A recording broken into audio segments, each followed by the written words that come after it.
Why should Hamas go through with the release of those hostages that are to be released, another 14 out of which at least 6 are supposed to be alive, if it knows that Israel is never going to agree to its existence as a military rule in the Gaza Strip? Why should Hamas go through this? And that's the question that is really very much the question in the Middle East today.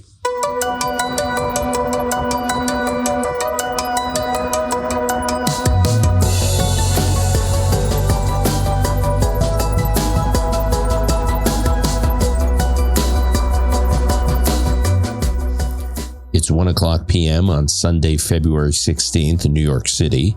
It is 8:00 p.m. on Sunday, February 16th in Israel, as Israelis have just witnessed and taken in another release and return of 3 hostages. Tomorrow marks the 500th day of the war in Gaza and of captivity for the hostages who remain there. After a threat by Hamas to halt this weekend's release of hostages, ultimately 3 hostages were released. They are 36-year-old Sagi Dechelchen, 29-year-old Sasha Trufanov, and 46-year-old Yair Horn. But as hostages continue to be released, the fragility of the hostage deal seems to increase, basically from week to week. In a few days, the IDF will present to the government, we understand, its plans to resume the war in Gaza, if in fact that is what the government plans to do. And these war plans address a new reality in Gaza and perhaps a new theory for how to defeat Hamas. Yesterday, Secretary of State Marco Rubio arrived in Israel, held a press conference with Prime Minister Netanyahu and a series of meetings as part of an effort, as we understand it, to advance the second phase of the ceasefire and hostage deal alongside possibly normalization with Saudi Arabia, where he'll visit next on this trip in the Middle East, and discussions, no doubt, about Iran as they were discussed in their joint press conference. If you are confused by the various mixed messages about the second phase of this deal and where it's going and where the war goes from here, you are not alone. But perhaps the best way to try and make sense of what's going on is to go back to a quote by former Israeli general and defense minister and foreign minister Moshe Dayan, who was once speculated to have said, we don't have the exact quote, but I'll do my best here. The paraphrase is, from the Hebrew to the English, is, in the Middle East, there's what you think, what you say, and what you do, and never the 3 shall meet. So, as more questions than answers are piling up, we turn to Call Me Back regular and senior analyst at Yediot Ahronot, Nadav Eyal, to help us sort through this. Nadav, welcome back. Great being here, Dan. Nadav, if we look at the hostage deal that was implemented back in November of 23, which does seem like ages ago, and at the first few weeks of the current hostage deal being implemented, there did seem to be a tempo with that first hostage deal back in late November of 23 in terms of the regular release of hostages. I know there was one big holdup, and then the deal ultimately collapsed and the war resumed. But at least for those first, I think it was 8 days, there was a relatively predictable tempo to it. Whereas these past few weeks, and especially the last 2 weeks, have felt much more wobbly. Like it does feel fragile. Each week we're wondering, is there going to be a release the next week? So how would you describe where we are in the implementation of this phase of the deal and why we feel, I think anyone following this as closely as you and I are, why we have that sense of like the whole thing could fall apart any moment?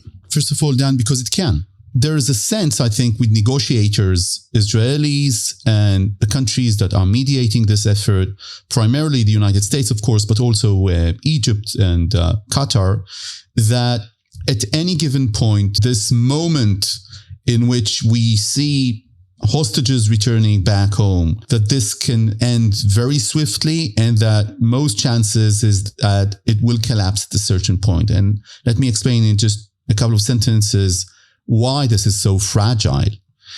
Well, first of all, because we're looking ahead into the future to phase 2 of the deal.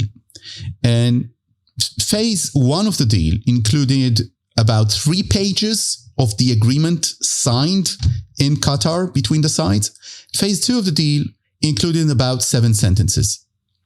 So this gives a lot of room to maneuver to both sides of what exactly would be phase 2. Basically, all the live hostages are supposed to return back home at the end of phase 2. That also needs to be about 42 days. But during this time, the rebuilding of the Gaza Strip is supposed to begin, and there's supposed to be some sort of a political agreement as to how the Gaza Strip will be managed. And this is phase 2. And here, there's simply a sea of difference between Israel and Hamas. Hamas sees itself as the ruler of the Gaza Strip. It sees itself as a victor in this war. It thinks it can maintain power and government not only behind the scenes with a bureaucrat government, the model that we spoke about in the past, so the Lebanese model, that they'll be managing the things, having the rifles, having a monopoly on violence from behind the scenes while having some sort of a civilian government. No, Hamas actually thinks at this point that they can run Gaza, that they have won the war. So if you just read what these people or hear what these people are saying, Hamas leaders are saying, and you hear what Marco Rubio has said in his visit to Israel this week, what the Prime Minister has said, what President Trump has said himself about the role of Hamas historically, you understand immediately that there's such a gap between the sides right now as to an agreement on phase 2 and why everything can collapse immediately. Why should Hamas go through with the release of those hostages that are to be released, another 14 out of which at least 6 are supposed to be alive, if it knows that Israel is never going to agree to its existence as a military rule in the Gaza Strip? Why should Hamas go through this? And that's the question that is really very much the question in the Middle East today. You know, what you're speaking to, Nadav, is what I've felt from the beginning of this, even from the negotiations back in November of 23, there's this structural problem with any negotiations between Israel and Hamas, which is normally in any kind of negotiation. Like if you look at, Begin and Sadat negotiating, the Egyptian-Israel agreement back in the late 70s. It's a cliche to use the term a win-win. I hate to use that term, but many of these negotiations, there was a win-win. If you obviously fast forward to 2020 and the negotiations between Israel and the Gulf countries that were involved in the Abraham Accords, that too, there was a quote-unquote win-win. This negotiation, there is no win-win. Israel wants all its hostages back, and it wants the confidence and security to know that Hamas will never be running Gaza again. Hamas wants to retake control of Gaza, and each side is entering into these negotiations not imagining a win-win, because there's just these outcomes each side is pursuing are a complete conflict with one another. They just each believe that if they do this dance, their outcome will be the one that is achieved. Each side believes we're going to get what we want and their outcome will collapse. So it really is a zero-sum game. They just each have to believe they're going to get what they want, when in reality, there's structurally no way each side can get what it wants. In the Abraham Accords negotiations, there was a way both sides could get what they would want at the end of it. In the Camp David, Egypt-Israel negotiations, there was a way both sides more or less could get what they wanted. Here, there's structurally no way both sides can get what they want. They just have to each believe that they're going to do this dance, fool the other side, and prevail in the end. True. And this all goes to the basic binary ideas of Hamas. And these ideas are that Hamas wants the destruction of the state of Israel, and it doesn't agree to any agreement that will, for instance, there's the exile issue that at the time we published at the beginning of the war. And this is something that's very much an easy solution for Hamas. Why? Let's say there's an exile and they agree on 1,000 people who will be exiled from the Gaza Strip. And Israel would be able to say, hey, we won. There's a different government there and the leadership of Hamas is either dead or in exile. Well, Hamas is still going to be a grassroots popular movement, the most popular movement probably in the Gaza Strip. And Hamas could make this argument that, we're still there. And it very much would be the truth. And for Israel, it's sort of a quick way to say we won. But even to that, Hamas is saying no at this point, Dan. And that's a major problem. Now, having said that, I need to say something about the White House and Steve Witkoff, because as we are talking, news are coming out as to public statements made by Witkoff. And we can see that there is a pressure coming from the White House to go through the second phase and to have the negotiations with Hamas as to the second phase, to the extent that Witkoff is saying we're resolute that this second phase needs to happen. So there's this pressure from the White House saying you need to negotiate. Prime Minister Netanyahu didn't want to actually send a delegation to Qatar to begin negotiations. When he decided that there would be a delegation, it's without the head of the Mossad, it's without the head of the Shin Bet, which means it's a rather low-level negotiating team. For him, politically, it's political poison to talk about the second phase, but he's being no doubt pressured now by the U.S. to do so. And on the other hand, it's the same U.S., it's the same Trump administration who's saying, look, we have a plan for Gaza.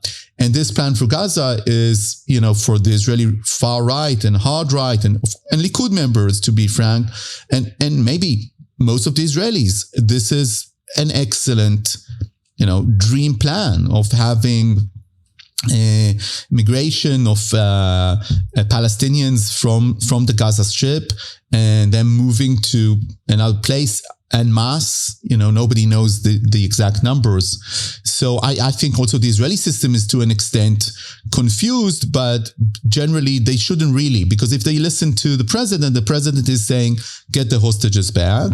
And he's also saying there's this plan, but first of all, Israel needs to take care of Hamas. And Nadav, to add to these confusing signals, just yesterday, President Trump posted on Truth Social, and this was after the release of the 3 hostages yesterday. President Trump wrote, and I'm quoting here, Hamas has just released 3 hostages from Gaza, including an American citizen. They seem to be in good shape. This differs from their statement last week that they would not release any hostages. Israel will now have to decide what they will do about the 12 o'clock today, meaning yesterday, deadline imposed on the release of all hostages. The United States will back the decision they make. So basically, in a sense, Trump seems to be pressuring Israel here from the right. On the one hand, you have Witkoff saying we're going to move to second phase negotiations, and then Trump in his voice is saying, we think all the hostages should be released now. Obviously, Israel can do what it wants to do. It can negotiate or it can decide to resume war fighting. We, the U.S., or at least President Trump, will back whatever Israel wants to do. To me, it seems, it's an enigma for Jerusalem, trying to understand what Washington is actually saying. But some Israelis think it's quite simple. I just finished a phone call with the former chief of staff, Gadi Eisenkot, who's now a senior official and one of Israel's centrist parties. And what Eisenkot is saying is that, look, we have an administration and they want this deal to go through. This is what they're saying. And our first priority should be really simple. Agree to whatever conditions to get all our hostages back, and then take care of Hamas. Because, hey, it's not that President Trump is going to tell Israel after phase 2, after we get all our hostages back, oh, now Hamas is immune. He basically is saying, Eisenkot is saying, Hamas is going to try and destroy us. Hamas is going to try and rearm. Hamas is never going to agree to the existence of Israel. So we can resume the war at any point in the future. Right now, It's a priority thing. Get the hostages back. We're hearing the stories from the hostages. Look, we're hearing more stories. Sagi Dekel-Khan returned back home this week to his wife and his kids. One of them is a daughter that was born when he was in captivity. He never saw her. But not only didn't he see his wife and his kids, he didn't know that they survived. So they held from him even that information. Eisenkot is saying the Israeli society, it's important for not for the solidarity, but for the strength, the strategic strength of the Israeli society. Get them back home. Don't mess it up. Don't overthink this. And he's saying this as one of the generals in Israel who's considered to be, with a strategic mind. Get them back home. Believe me, believe President Trump. He's going to give you clearance if you need and want to fight off Hamas and to destroy Hamas in the day after. Then, Dan, if I continue the conversation, the question is Hamas that stupid? Will Hamas be willing to release all the hostages, knowing that actually it's not that Israel is bluffing? No side is bluffing. Hamas is saying we're going to destroy Israel. Israel is going to say is saying we're going to destroy Hamas. Why should they return all the hostages? And the answer, and it's a very difficult and harsh answer, is that when I speak with experts and people within the defense apparatus that want this deal to go through and the second phase, they think that Hamas is never going to let go of the last hostages because they know that they are the human shields for their control of the Gaza Strip, because they know how this shreds the Israeli society. But what they're saying is, yeah, we understand that, but let's get as many as we can out now, possibly all of them if we can, understanding that it's going to be very difficult. And I can also play the part of the Prime Minister here. Which is? The Prime Minister would say, look, we cannot... There is a dynamic in the Middle East. If we agree now to stopping the war, we will be pressured to maintain that position. We will allow Hamas to control the Gaza Strip for another 42 days. And then there's phase 3, another 42 days. There will be a status quo. And we lose our ability to change and to actually make sure that they are no longer a threat on Israel. And we simply cannot reach an agreement on phase 2. So even if I sort of heed the advice of Eisenkot, we'll never agree because they are so vigilant that they'll never recognize Israel and they're never willing to, for instance, demilitarize the Gaza Strip, which is a key demand of Israel. So we need to make sure that the area is changed. And he just said that. He said this to the Conference of Presidents of Major Jewish Organizations, which I guess is in Israel right now. And they met with the Prime Minister. He said, we have an opportunity here to change the face of the Middle East, and we shouldn't miss it. Yeah. Look, if we're speaking in hard, cold terms of reality, I think I'm not saying I agree with this point of view or disagree with it. You're laying out Netanyahu's argument. I would add one other layer to it, which is as time passes, even if Israel decides it's going to go back into Gaza and obliterate Hamas after it gets most of its hostages out, basically the Eisenkot plan. And it's not just him. A number of people have made this argument.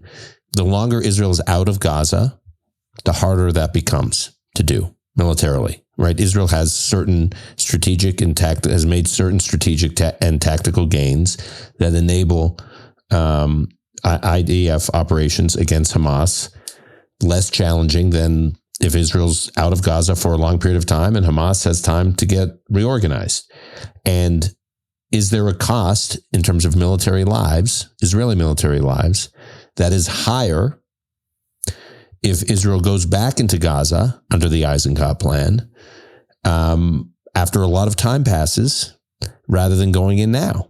So then you're getting into this discussion. Again, this is why these are such brutal choices, right? Is like, so you get the hostages out or you risk more Israeli lives when the fighting resumes. How do you How do you calculate the trade-offs of that? Yeah, you couldn't ask this question about the first phase of the deal, because Israel surrendered to Hamas, the Netzarim corridor, and, people died. Israeli soldiers died in the Netzarim corridor less than 2 weeks before it was evacuated. I remember my conversations with the army generals, and I remember kind of stories that appeared in Israeli press, and I wasn't part of this kind of trend saying, Israel is there to stay. Do you remember that, Dan?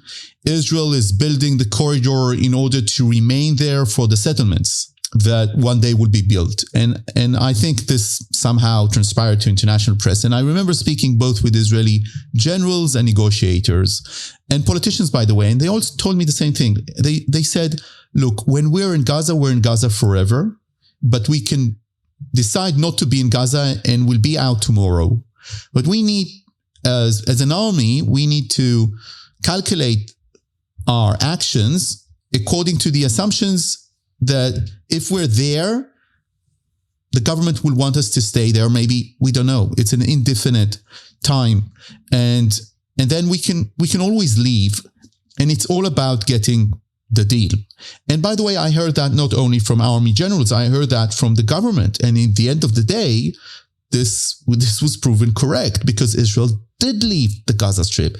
It wasn't an idea of ethnically cleansing the north and the center of the Gaza Strip. It was the idea of fighting there and probably using this as leverage in order to get the hostages out. It was just proven true. And the sacrifices that Israel will need to make, and that it has made for the return of the hostages, are just immense. And you look at the families. The reason I spoke with Eisenkot is that this is day 500 of the war. Eisenkot lost his son, Gala Eisenkot, a soldier, a reserve soldier, who died in Jabalia in battle. He died during a mission to retrieve the bodies of 5 hostages that died during the war while captive by Hamas. When was his son killed? His son was killed in action in December 2023. And for these families, he says, the consolation that I have is that I see the hostages returning. For many of the families of the soldiers who died, they're saying, what did they die for? This is the most concrete thing that they can see. Beating Hamas or eradicating Hamas, these are concepts. But seeing Ohad Ben-Ami return back to his kids, seeing the hugs of a person like Sagi Dekelchen with his wife, and being them on these helicopters back home, that's exactly the Jewish expression, Kol hamitzil nefesh achat kilu hitzil olam umlo. So this is something that Israelis are uniting around, and it's 70-75% who want the hostages to keep coming back home. There's something addictive in seeing those images of people returning. They are returning not from danger. They are returning from death. It's like seeing people who for all intents and purposes were seen almost as dead on the first day by the way, this is a point made by the Prime Minister attacking his adversaries in the Knesset. He said in the first deliberations of cabinet, right after October 7, there were people, the higher echelons of Israel's military, that said, you won't be able to bring them back. And let me tell you, Dan, what the Prime Minister has said is true. And I checked it out. And in the conversation with Eisenkot, he confirms that indeed this was the case.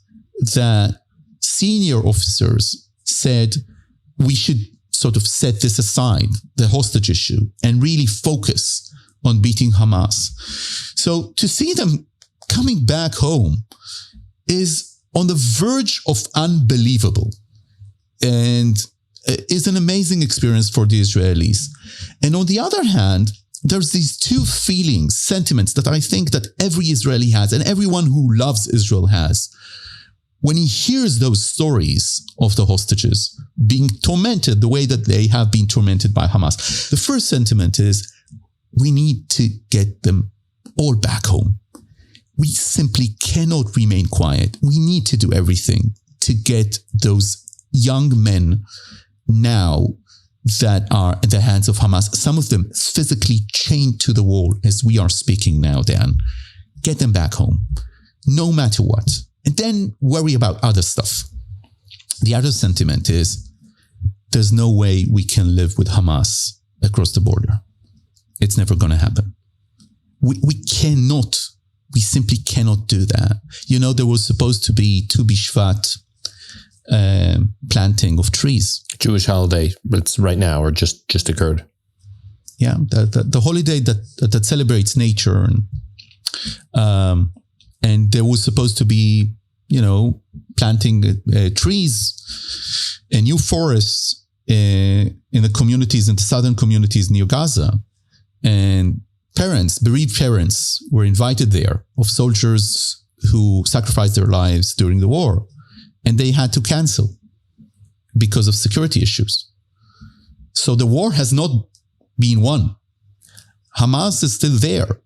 This Osama Hamdan is saying, as I quoted at the beginning, we're not gonna live with Israel. We're not gonna agree to having a different government in Gaza. You see those placards that they have when they release the hostages. We are the day after. Just in broken English, we are the next day, right? So they're writing in broken English, we are the next day, but they mean we are the day after. They're saying this in Arabic, in English, in Hebrew. And the main thing is in Hebrew, so that Israelis understand their messages. And I think that this is a consensus with Israelis. It's a consensus with this American administration. I think to an extent, a consensus with Americans in general, or 60-70% with Americans. Hamas cannot control the Gaza Strip. It cannot be just over the fence, just waiting and planning for the next massacre, even if it will happen in 100 years from now. So is this a valid argument? And also, is this a real thing? Because, you know, many of the adversaries of the prime minister would say, no, it's about politics, about Smotrich and Ben Gvir wanting to sabotage the deal. As far as they are concerned, you know, Ben Gvir is a man who voted against getting the Israeli children out of Gaza back in November 2023. And we didn't release any one terrorist with blood on their hands back in November. This guy voted against getting our kids back home in a deal in which there was no convicted terrorist murderer Palestinian that was released in return. So you can see that the type of political resistance that Israel is experiencing. Like many problems during this war, it's a problem from hell. Nadav, there was what seemed to be a significant interview given by one of the members of the hostage negotiating team, a member of the Israeli team that's been directly involved with the hostage negotiations. It's the first time, I think, that one of these negotiators has spoken on the record very directly to the Israeli press. This interview just aired. Can you tell us a little bit about that and what we learned from that interview? First of all, I need to say that this is the second interview. The most important interview was an interview that was given by Gallant about these negotiations. He gave an interview to you, Dan. He gave an interview to Channel 12. He gave an interview to me in Yediot Ahronot. And that's the most high-ranking level that spoke about the negotiations towards a deal. Oren Setter was the head of the negotiating team at the headquarters that is responsible to return the hostages. And he's a lieutenant general, and he gave an interview to Channel 12. And this interview is actually an indictment. And his indictment is that he thought that there were opportunities missed, at least two opportunities. And to quote him, the price was the lives of hostages. And he's also saying that unlike what some officials in Israel were quoted as saying, unnamed officials, as though the government didn't know that they are tortured, he contradicted that in the interview and said, we have presented to the prime minister, details, exact details on the harsh conditions in which part of the hostages are held. And, this is just one interview out of many that makes things that have been published in Israeli press, for instance, by myself or by Ronen Bergman and others, were published off the record and have now become on the record. Together with the Gallant interview, Gallant basically saying that not only was the deal sabotaged in the past, it was sabotaged through a leak of a state secret made to Bezalel Smotrich, a hard-right, far-right minister. He also said that Israel, as a result of that leak and as a result of the duration of time, released 110 more murderers than it expected to do a few months earlier. And it also got less live hostages because some of them were murdered. So he said that on the record. And together, this creates, an environment, a very critical environment as to the prime minister. And of course, I need to say that the prime minister totally rejects these accusations, and specifically rejects them in reference to Gallant. What they're saying also, sort of off the record, officials are saying that these people were responsible for the leaks from the negotiating team that jeopardized the return of the hostages to begin with. So these are like unnamed accusations against the people who are giving interviews right now.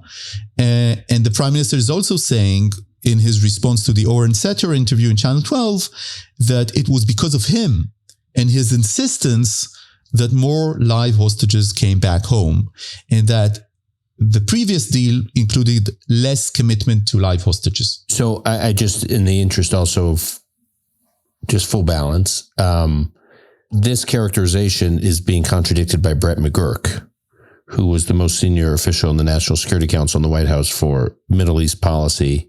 And he was the point person for the White House for President Biden on hostage negotiations. He recently just gave an interview on his way out of office where he was doing an interview with PBS on the most recent hostage deal, where he said the negotiations fell apart last summer.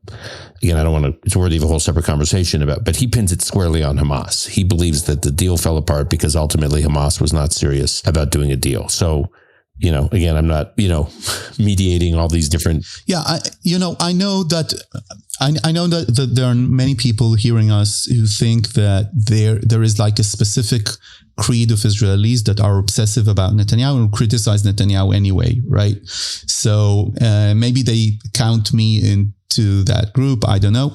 But I want to say that it's Ben-Gvir and Smotrich who say, and this is a quote, people can check it out, Google it out. What they're saying is they credit themselves for blocking a deal because they thought it's difficult. And they're saying we pressured Netanyahu and we managed to block a deal, which I would say sabotage the deal, of course. So you don't only have Gallant and Oren Setter saying this, and of course, stories that were published there, you have the Israeli hard right inside the government that is saying that they managed to block a deal. And everyone can find their own narrative there that they connect to, although, this seems quite verifiable that Israel at certain points didn't want a deal at the terms that are the Netanyahu or the Biden proposal of April, May 2024. Nadav, I want to talk about this issue, which we've touched on, but I want to get back into it on what it would mean if Israel were to resume war fighting in Gaza now, assuming if there is no phase 2. And as I mentioned, the IDF has put together plans for how we could go back into Gaza. And I guess my question is, based on what you know, what is the theory of the IDF plans for going back into Gaza? Because if it would be reasonable for Israelis to ask, if you didn't destroy Hamas in 16 months of fighting, what would you do? What would the IDF do differently now? First of all, I think the basic idea is for the IDF to use much more of its divisions, because in the previous time that they entered Gaza, and this is a new entry to Gaza, right? Because most of Gaza has been turned over back to the Palestinians, actually back to Hamas.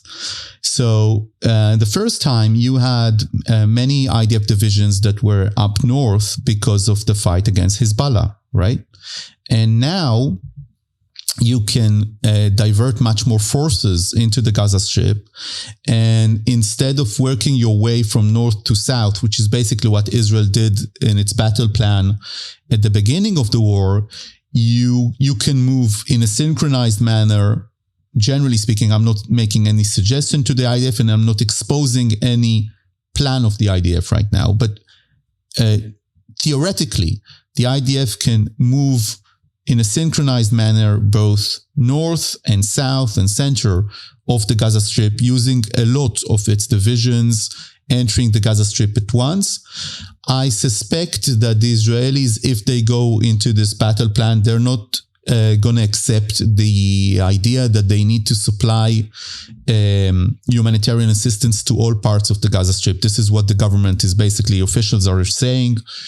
We are going to say that these areas are dangerous because we're fighting in these areas. All the Palestinians need to evacuate to a specific area. In this specific area, we will supply, or we will allow the supply of humanitarian assistance, but all the rest of the Gaza Strip is a battle zone, and we're not going to supply humanitarian aid to the northern parts of the Gaza Strip or other parts in which fighting is underway, and it is not our obligation internationally after the population has been evacuated as a result of this being a military zone, a war zone.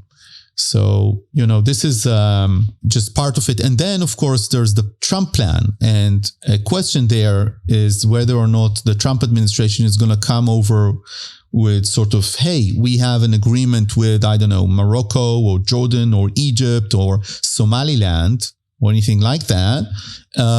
And then the Palestinians and that enclave, the humanitarian enclave, will be allowed to immigrate if they want to. I somehow don't see this exactly happening as the plan is, but generally I just laid out principles that echo what Israel intends to do if negotiations fail at phase 2. And I wouldn't take off the table the possibility that all of these plans are made in order to be used as leverage on the Hamas leadership to agree to terms. And by terms, I mean terms of surrender, or something that Israel will be able to label as a surrender. What is Hamas's theory of future warfighting based on what, the IDF is doing their scenario planning, so presumably they're doing scenario planning from Hamas's perspective. So what do they tell you is Hamas's theory of the war going forward? So first of all, I don't speak with Hamas sources. We do have journalists that do that from time to time, Israeli journalists in my newspaper group. So what I'm saying is an analysis of the Israelis' sort of intelligence and what they expect the Hamas to do. They expect Hamas to have a guerrilla warfare. They're not going to want to have big battles with the IDF across the Gaza Strip, as they didn't want to have those in the previous operation. What they do want to have is to give the IDF an impression that they got a hold of the Gaza Strip and then start fighting.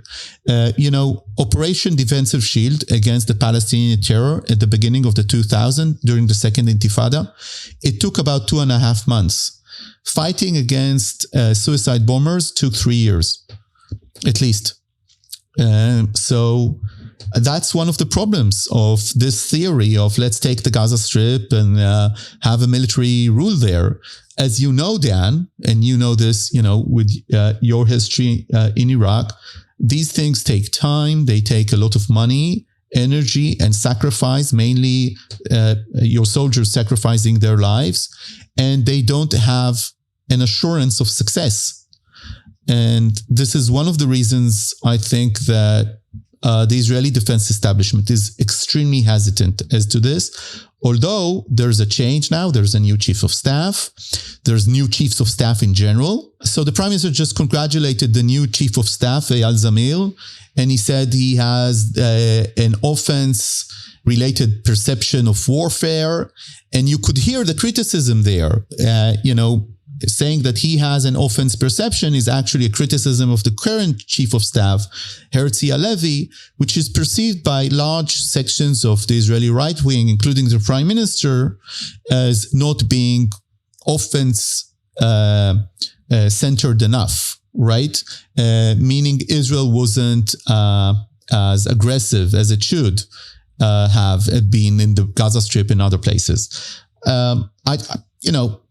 My perception of this as an analyst and commentator that covered the war, spent some time, I don't think that this is the case. I don't think that there's a lot of difference between Eyal Zamir and Herzi Halevi in that sense. And I say this to the credit of both of them. I think both are extremely aggressive officers in their perception. Herzi Halevi much more focused on, he was the commander of Sayeret Matkal, so he's much more focused on special operations. Eyal Zamir came from tank brigades. He's much more focused on, force in general between them. But there are high hopes in the government that these new chiefs of staff will bring a new perception into the discussion as to the future of the Gaza Strip, and maybe bring about what the prime minister has just doubled down on just today. The absolute victory. He said this again today, the absolute victory that Israel is looking for in the Gaza Strip. Again, this is also can be used as leverage in order to prevent a war or another cycle of this war. You need to have a reliable threat. And I would say what Trump has been saying, apropos of the post I read earlier in this conversation, only helps in that regard, is projecting, because one of the problems, I think, with the previous U.S. administration, there was this sense often, not always, but there were often these moments, periods of daylight between Israel and the U.S. And I think there was a perception among enemies of Israel in the region, not just Hamas, that Israel would or could be restrained by the U.S. and that there was pressure mounting on Israel from the U.S. And so the things Trump are saying, I think, only amplify the point you're making, that Israel's projecting not only can we go back in and go back in big, but we have the U.S. backing us, which then brings me to my last question. And I won't hold you to your answer to this question, but can you imagine a scenario where Israel doesn't go back in warfighting anytime soon, that it's basically the period we're in right now is basically where everything settles, that warfighting is over, and you can never say in the Middle East that warfighting is over long-term or permanently or even medium term, but let's just say near term, that this is for the foreseeable future what things look like. It just kind of winds down. My assessment, Dan, is that we're looking at another round of fighting in the Gaza Strip. I didn't change my assessment from the previous chapter in which we spoke about it. But if you're asking me if I see this as plausible, of course, and it's a decision to be made by the US president. It's the president of the United States, it's Donald Trump, who's going to make a decision. Is he going to hold Netanyahu to the general commitment of Israel and go to a second phase and sort of adopt the idea, tackle Hamas later on and get as many hostages as you can right now? Or is he going to say, it's your decision and we're going to back you if you're going to go back to the war, which is another signal coming from DC, even right now as we're speaking. It's going to be the decision of Trump. And I'm not going to predict Trump because nobody can predict the president or prophesize on the intentions of the president. I do think that he has a line. And I think that the line is very clear.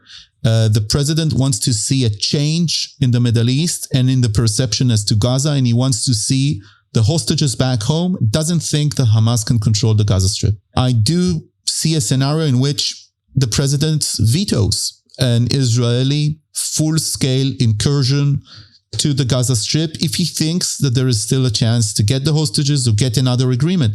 The reason I think that is simply because the president is so focused on getting agreements. He's the deal maker in chief, to quote the spokesperson of the White House, if I'm not mistaken. And I think that if he thinks that there's a good deal to achieve there, he might say to the prime minister, hey, go get this deal.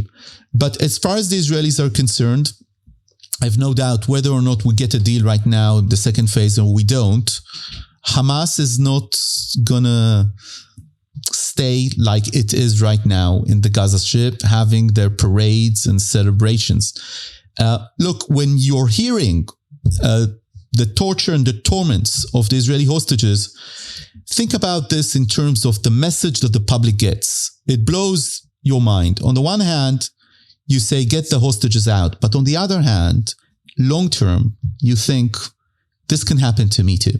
So the sentiments that we spoke about in this conversation, getting them back and destroying Hamas, it's not only about, what you want, it's also about your fears. You imagine yourself there, you want them to get them out. You imagine yourself there, you're saying, hey, I'm willing to take that risk with my kids, just living across the border with people who are willing to do these things, who are still saying on the record that they are to destroy us, to annihilate us.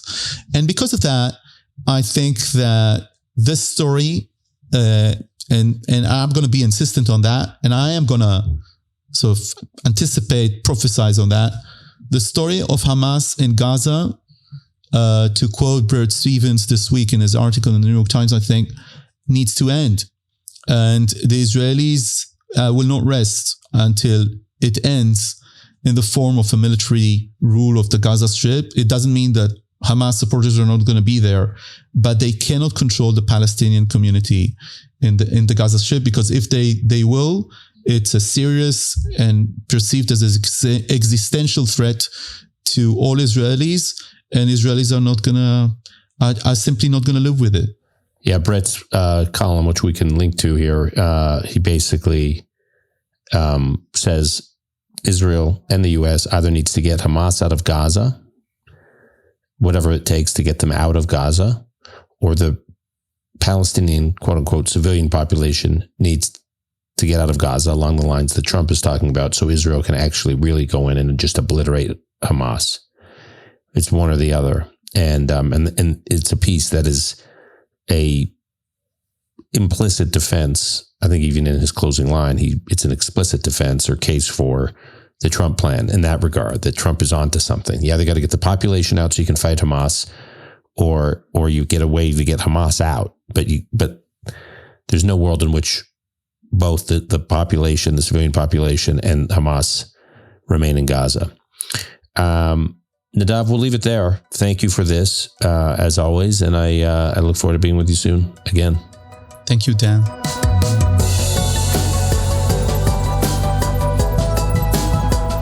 That's our show for today. You can head to our website, arcmedia.org. That's ARK, arcmedia.org, to sign up for updates, get in touch with us, access our transcripts, all of which have been hyperlinked to resources that we hope will enrich your understanding of the topics covered in the episodes on this podcast.